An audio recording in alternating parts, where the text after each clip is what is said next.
Traditionally, flex nibs are not used for Devanagari calligraphy, but this pen made me explore the possibilities of using the techniques of pointed or flex nibs into Devanagari calligraphy.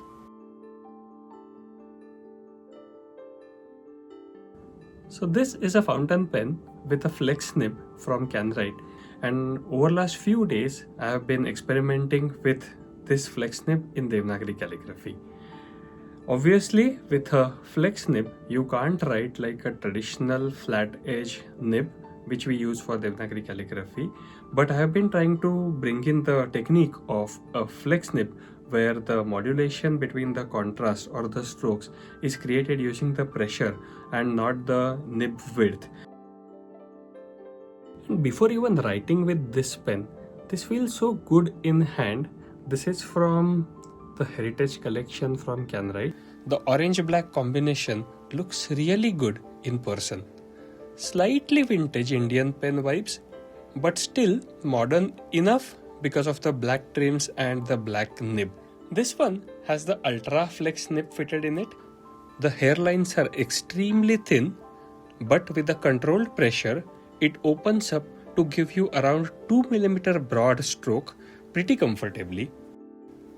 Now this is a piston filler, so instead of cartridges or converters, the entire barrel becomes your ink reservoir.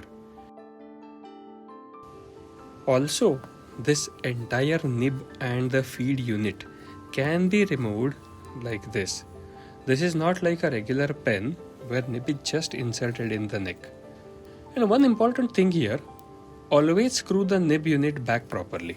The feed is the ebonite feed, not the regular plastic one, which I think is one of the reasons pen performs nicely. The filling process is pretty straightforward.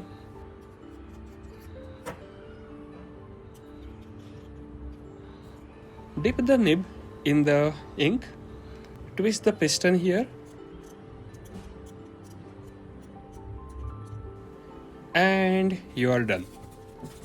One thing though, after filling, always wipe around nib section properly because flex feeds tend to hold extra ink around the fins, and especially if you are carrying the pen around afterwards. Paper matters a lot, like genuinely a lot. On smoother papers like Bristol papers, hot pressed papers, good quality GSM papers, the hairlines stay much cleaner.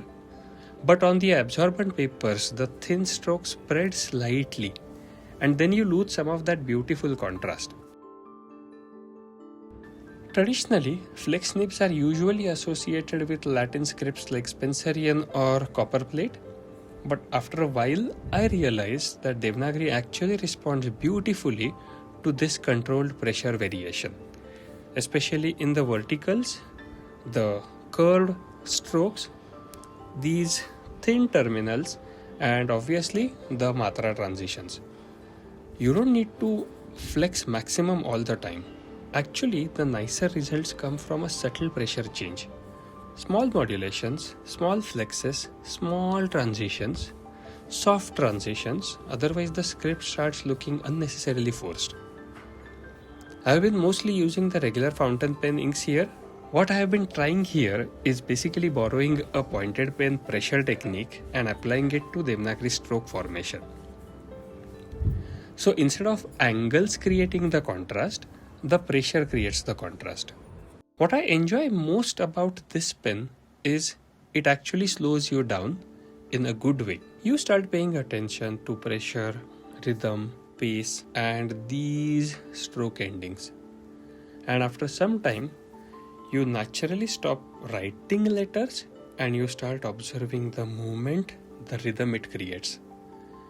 And I think that's why I keep reaching out to this pen again and again. So yeah, definitely not a traditional Devanagari calligraphy instrument, but surprisingly capable of writing once you understand the technique of flex and the rhythm.